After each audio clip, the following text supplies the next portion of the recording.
Ever get that feeling where you're not sure if you're actually awake or if your brain is just playing some twisted, high-definition prank on you? Because honestly, looking back at what happened to me over the last decade, I've started to wonder if the line between our dreams and reality isn't a wall, but more like a thin, porous membrane that some things just know how to crawl through.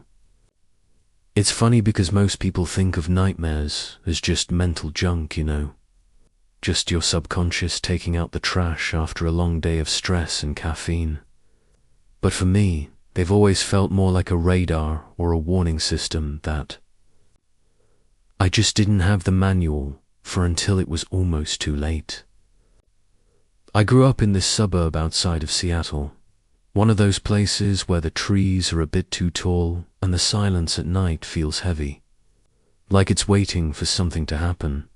And for about 4 years of my childhood, starting when I was maybe 7, I had this recurring dream that felt so real I'd wake up and have to touch the walls just to make sure they weren't made of static. In the dream, I wasn't even me, or at least I wasn't inside my own head, because I'd be hovering right against the ceiling looking down at my own body tucked under the covers, and the perspective was always slightly grainy. Like I was watching myself through a cheap security camera feed from the 90s. I'd tried to move, tried to swim through the air to get back into my skin, but I was stuck there.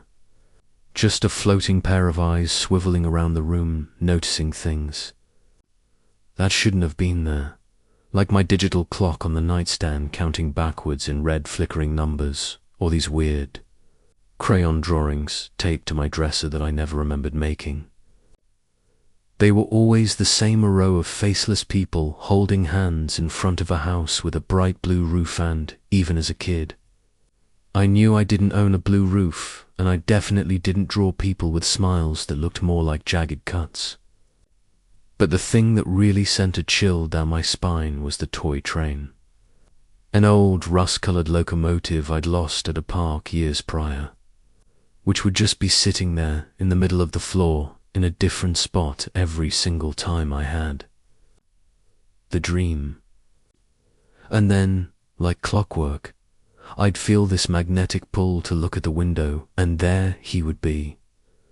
A man with short, bristly grey hair and a deep, jagged scar running across his left temple, just standing there a few inches from the glass, watching me sleep with this expression that wasn't angry, but was just hungry, I guess is the only word for it.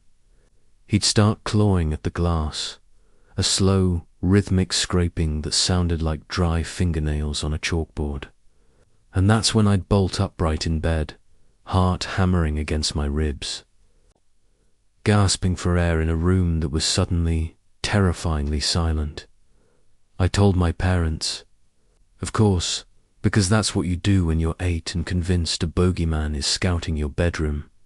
And my dad, bless him, took me on these security patrols around the house with a heavy flashlight, checking the flower beds for footprints and the windowsills for smudge marks, but we never found a thing. He told me dreams were just echoes of the day, but I could see the way he'd linger at the front door after he locked it, his jaw tight, like he was trying to remember a name he'd spent years trying to forget. The dream stopped for a while. Almost a year, actually, and I started to think I'd just outgrown whatever weird glitch was happening in my brain. But then it came back with a vengeance one Tuesday night in the middle of a thunderstorm. Everything was the same, the clock, the drawings, the train, but this time, when I looked at the window, it was wide open and the cold rain was blowing in, soaking my carpet. And I was stuck in that terrifying state of sleep paralysis where your mind is screaming run, but your body feels like it's been dipped in concrete. I could feel the temperature in the room dropping, a literal, physical chill that made my teeth chatter. And I was convinced that if I didn't wake up right then, I was never going to wake up at all. when I finally regained control of my limbs and lunged for the window.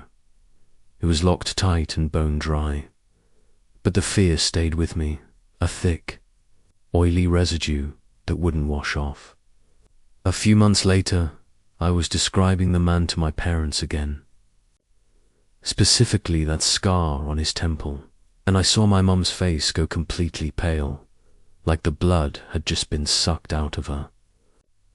While my dad dropped his coffee mug on the kitchen tile, they sat me down and told me about Uncle Silas, who wasn't an uncle at all, but a guy my dad had gone to law school with, someone who had been around constantly when I was a baby.